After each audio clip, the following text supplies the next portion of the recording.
sometimes people defend their problems. And that's the one point he brought up that I thought was really good. He goes, a lot of people with depression, they defend having the depression. In other words, they're going, yeah, I'm depressed. Like, don't tell me that it's not okay for me to be depressed. And then they defend the depression as if it's a friend of theirs when it's having a really deleterious effect on you. Yes. So my attitude is you shouldn't defend it. You can accept the fact that you have it, but you go, now, how do I flip this to empower myself? How do I address this so it doesn't destroy my life? I've dealt with depression my entire life, but I'll tell you what I haven't done is I've never used it as an excuse for not taking charge of my life.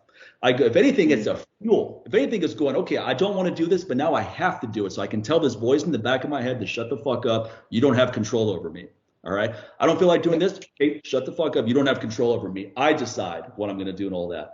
So just because you have depression doesn't mean that some people are going, look, you don't get it. You don't understand depression. And that's true. There's a lot of bad advice that people give on depression. But at the same time, don't use it as a crutch for not doing anything. Sometimes people use it as an excuse now. Well, I've got this problem, so I can't do anything about it. I've just got to accept it. That mentality I don't like at all. It's a very self-defeating mentality. Exactly. Well, it's like when people say my bad back. You've just made it you.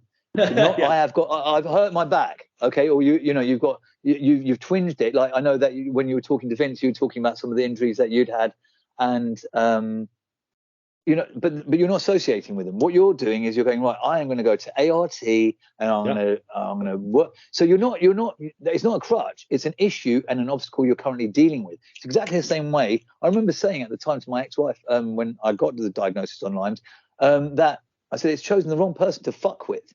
I didn't use it as a kind of bed to kind of, oh, woe is me. In fact, nobody around me knew what I was dealing with until I got over it. Because what was to be gained? I didn't want sympathy. I didn't want validation. I wanted to get better.